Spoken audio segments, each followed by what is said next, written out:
All right, everyone, and welcome back to AI Paper Podcasts.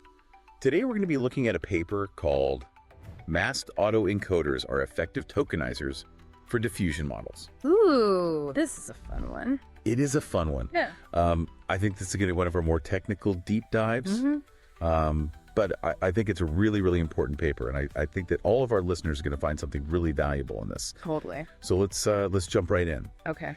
This paper is really all about making diffusion models faster, more efficient, and really just kind of pushing the boundaries of what's possible with these models. Yeah, so they do a pretty good job. They do a really good job. So really good job. I think for the first minute or so, let's just get like a high-level overview of what this paper is all about. Okay, sounds good. So basically, they introduced this new technique called MAETok, which uses masked autoencoders to create what they call a well-structured latent space. Now, that might sound a little bit like jargony, but basically what they're doing is they're figuring out a really smart way to organize the information that the AI is processing. Right. And by doing this, they can achieve some really impressive results. Yeah. Like significantly faster training times. Yeah. Like way faster inference. Yeah. And the kicker is the image quality is just as good, if not better. Sometimes better, yeah. Than current methods. Yeah, it's really cool. Yeah. What I think is interesting about this paper is it really fundamentally challenges an assumption that we've had about diffusion models for a while now. So all of the really popular image generation diffusion models have been these big latent diffusion models. Right. Where you have a variational autoencoder that kind of sits in front of the diffusion model and compresses the image down into this smaller representation that then the diffusion model works on. And we've always assumed that you need that variation. Right. You need the VAE to do that. And what this paper is showing is, no, you don't actually need a VAE. What you need is you need the latent space to be well structured. Right. And if you have a well structured latent space, you can just use a regular autoencoder. Yeah. You don't need the variational part. Yeah, and it kind of makes you think have we just been overcomplicating things this whole time? Right. What if the solution was actually simpler than we thought? Yeah, exactly. It's very elegant. It is very elegant. I like it a lot. Yeah. So for our viewers who might not be as familiar with tokenizers, do you want to give us a quick rundown of why those are so important in diffusion models? Yeah, sure. So basically a tokenizer is I guess the best analogy is to think of it like a zip file. Okay. So if you have a very large image file, it might take a very long time to send that over the internet. Right. But if you zip it first, it becomes much smaller, and then you can send it very quickly. And that's kind of what a tokenizer does. It takes this high-resolution image and compresses it down into a smaller representation called the latent space. Okay. And that makes it much easier for the diffusion model to actually work with the image. Yeah, that makes sense. So it's basically like a pre-processing step to make the data more manageable for the AI. Exactly. Okay. But as this paper is showing, not all latent spaces are created equal. Right. So what makes the latent space generated by MAETok so special? Yeah, so there's this idea that they bring up in the paper, which is the idea of Gaussian mixture models. Okay. And so imagine that the latent space is this high dimensional space. And so what a Gaussian mixture model is it's basically saying okay, in this high dimensional space, there are these clusters of points that are all kind of similar to each other. Okay. Right? Yeah. And those are our modes of our Gaussian mixture model. Got it. And so what they found is that if you can structure your latent space such that it has fewer of these modes, and the modes are very well separated from each other, then your diffusion model will do better both empirically and theoretically. Interesting. So it's all about having this really well-defined clusters of information within the latent space. Exactly. Yeah. It's like having a very organized file cabinet. Yeah. Where everything is in its proper place. I like that analogy. And that's where the masked autoencoder comes in. Yes. So how does that masking process actually lead to a more organized latent space? Yeah. So in a regular autoencoder, what you do is you feed the whole image to the encoder. The encoder compresses it down into a latent representation.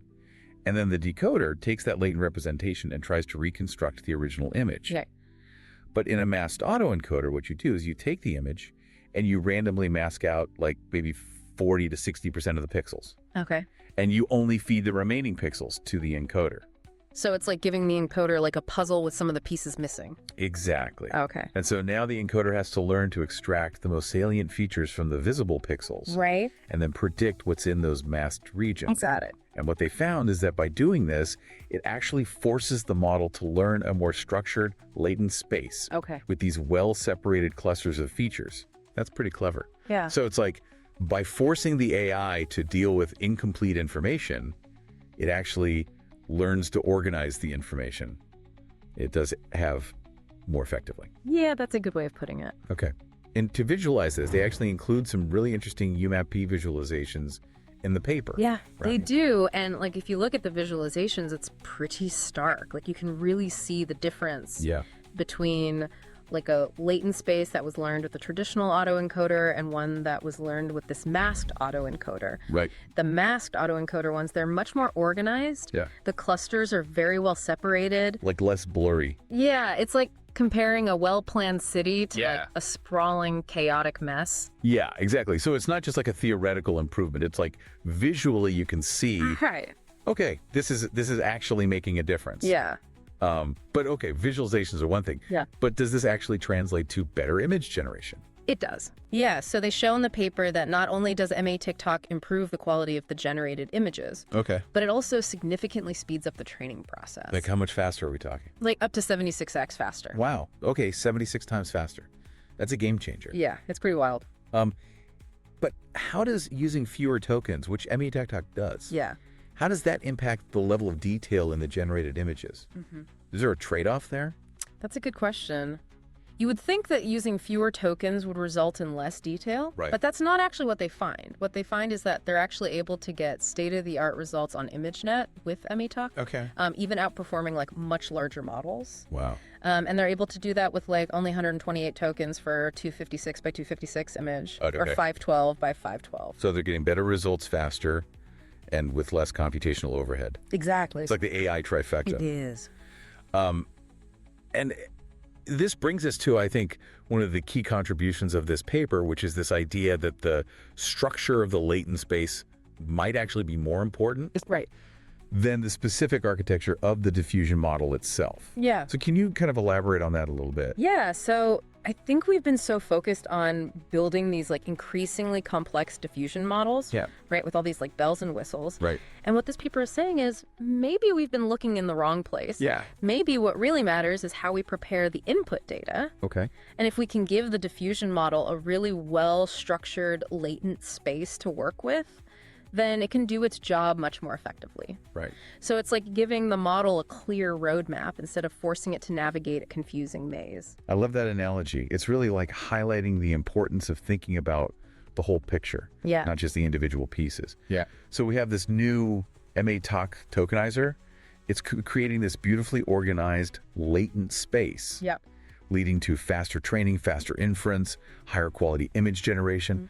But the paper also goes into a lot of detail about some specific design choices within MAETok that actually make it even better. Right. So let's unpack some of those. Okay. One of the things that they talk about is this idea of auxiliary decoders during training. Yes. So do you want to explain what that's all about? Yeah, so remember how we talked about masking out part of the image? Right. Okay, so what they do is they have the main decoder, which is trying to reconstruct the full image. Okay. But they also have these smaller auxiliary decoders that are trying to predict specific features of the image. Okay. So for example, they might have an auxiliary decoder that's trying to predict HOG features, which are like edge and gradient features, or they might have one that's trying to predict Dino V2 features, or CLIP embeddings, which are like semantic features. So it's like having a team of specialists Exactly. all working together to like reconstruct the image from different perspectives. Yeah. Even though they're only seeing like a partial view of it. Exactly. That's really interesting.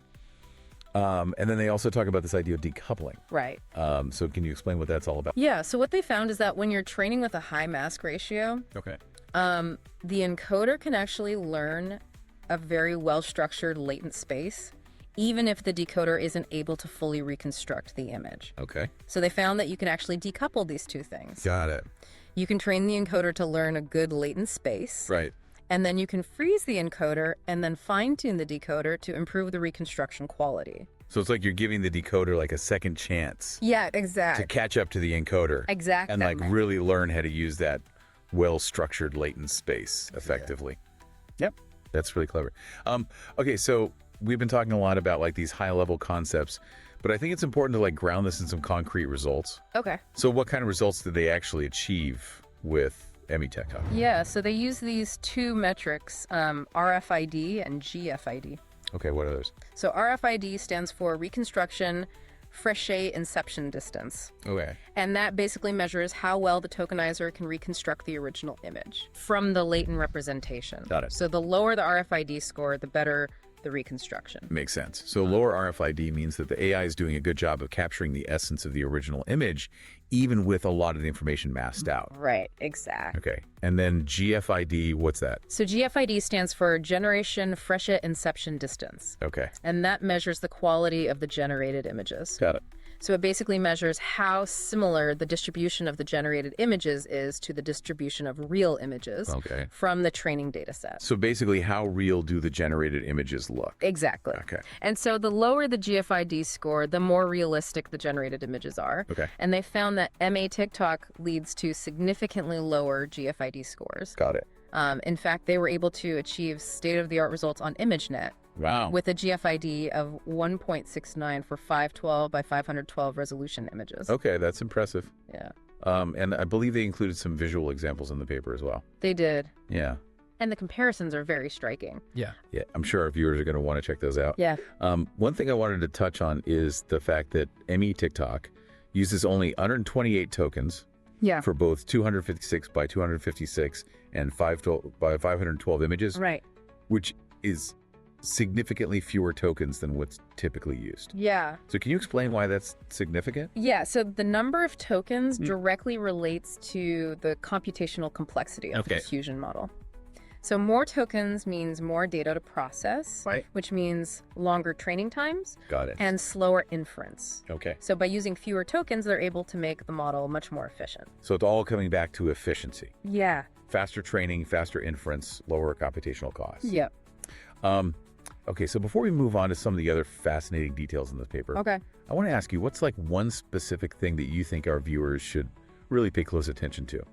I would say pay close attention to the sections that discuss the impact of different reconstruction targets. Okay. So remember how we talked about the auxiliary decoders predicting different features? Yeah. So they actually experimented with different combinations of reconstruction targets. Okay. Like using pixels, HOG features, DynoV2 features, CLIP embeddings. Right. And they found that by using a combination of these different targets, they were able to get a better balance between reconstruction quality and the discriminative power of the latent space. So it's not just about masking the input.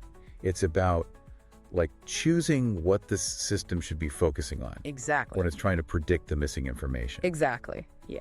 Okay, that's a really good point. Oh. I think that's something that our viewers will definitely want to dig into. Yeah. Okay, we've covered a lot of ground already. We have. But there's still so much more to explore in this paper. Yeah, there's a lot more. So we've only just scratched the surface. Yeah, we've only just scratched the surface. So one thing that really struck me in this paper was how they actually explored unconditional image generation. Oh yeah, that's super interesting. Unconditional generation, for our listeners who aren't familiar, is basically generating images without giving the AI any prompts or guidance. Right. Like we usually rely on text prompts or image labels to steer the AI in the right direction. Right.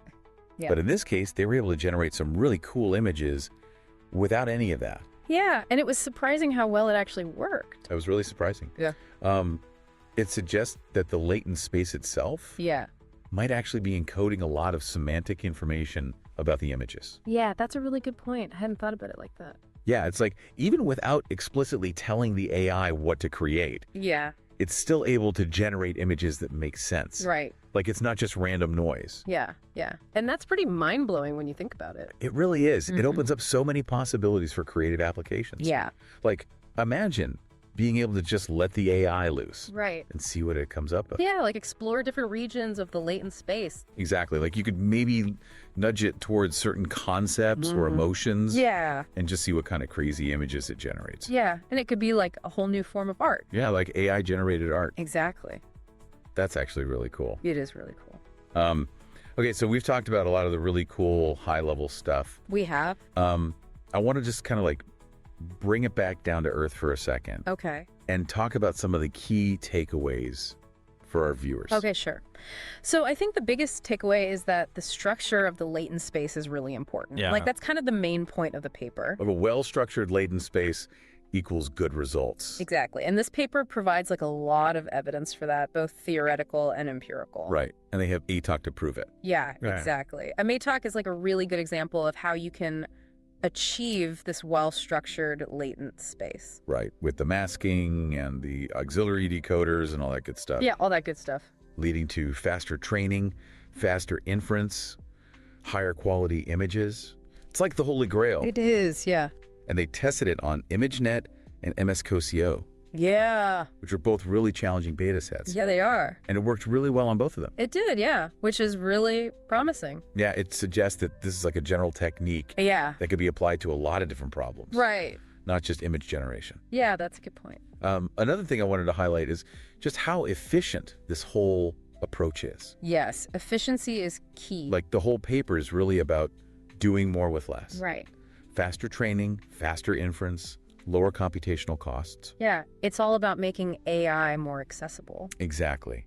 Because if you can achieve the same results with less compute power, then more people can actually use these technologies. Right, and that's really important. It is. It's about democratizing AI. Exactly. Okay, so I know our viewers are a pretty technical bunch. Yeah, they are. So I wanted to just dig into one little detail that I found really interesting. Okay. The paper mentions that MAETok uses only 128 tokens for both 256 by 256 and 512 by 512 images. Right. Which is a really small number of tokens. Yeah. Yeah. Like way smaller than what typically used. Yeah, and that was really surprising to me too. Yeah, so can you just like shed some light on that for us? Like, why do you think they chose to go with such a small number of tokens? Yeah, so I think it goes back to what we were saying about efficiency. Right. So the number of tokens directly impacts the computational complexity of the model. Okay. Like more tokens means more data to process, which means longer training times and slower inference. Right. So by using fewer tokens, they're able to make the model much more efficient. Yeah, it's like they're squeezing as much performance as they can out of a really small amount of data. Exactly. It's pretty impressive. Yeah, it is. Okay, so we've done a pretty thorough job, I think, of like summarizing the key findings and implications of this paper. I think so, yeah. But before we move on to some of the other cool stuff, I want to leave our viewers with a thought-provoking question. Okay, it's so good. Something to ponder as they go and like read the paper themselves. So what's a question that this paper raises for you? Okay, so one question that I've been thinking about is like, if the structure of the latent space is so important, what are some other ways that we could influence it? Okay. Like, could we use other self-supervised learning techniques beyond masking to create even richer and more informative representations? Yeah, like what if we combined masking with contrastive learning? Oh, yeah. Or Mako? Yeah, that would be really interesting. Yeah, like there's so much potential here. Yeah, there is. Would really explore the latent space. Right. And like figure out how to manipulate it to get even better results. Yeah, I think this paper is just the tip of the iceberg. Yeah, I agree. There's so much more to explore here. Absolutely. You know, I think what's really exciting about this research is that it has implications way beyond just image generation. Oh, totally. I mean, the whole idea of a well-structured latent space, that could change everything. Right. Think about it. Natural language processing, audio processing, even robotics. Yeah. Anywhere we're working with complex data, trying to make sense of it. Exactly. And using these self-supervised techniques like MAETok could lead to much more efficient, more effective models. Definitely. And who knows what kind of crazy applications we'll come up with down the road. It really feels like this research could have a ripple effect, starting with image generation, but then influencing all these other areas. It's like a seed with the potential to grow in so many directions. I love that analogy. It's like planting a seed of innovation. And we don't even know what kind of amazing AI forest it's going to create. Exactly. And it's a good reminder that AI is still a young field. There's so much more to discover. Absolutely. Even in a fast-moving field like AI, sometimes you get these fundamental breakthroughs that change everything. Yeah, and this paper is definitely one of those. It really is. And for our viewers who are now like, okay, I need to know more, what would you recommend? Well, first of all, definitely check out the paper itself. It's got tons of great details about the MAETok architecture, the training process, all the experiments they ran. Yeah, it's a really thorough paper. And the best part, they've made their code public. Nice. So anyone can dive in, start playing around with the MAETok, see how it works for themselves. That's fantastic. It's always inspiring to see researchers being so open with their work. It's what makes the AI community so special. For sure. Sharing those breakthroughs, building on each other's ideas, that's how we make real progress. Absolutely. Well, I think we've reached the end of our deep dive into masked autoencoders, our effective tokenizers for diffusion models. We covered a lot. Diffusion models, tokenizers, that amazing MAETok architecture, all those incredible results. It's been a wild ride. It has. But for everyone listening, remember to keep exploring the world of AI. Keep asking those tough questions. Keep challenging assumptions. You never know what incredible discoveries are waiting just around the corner. And who knows, maybe you'll be the one planting the next big AI seed. Couldn't have said it better myself. No. Thanks for joining us on AI Paper Podcasts.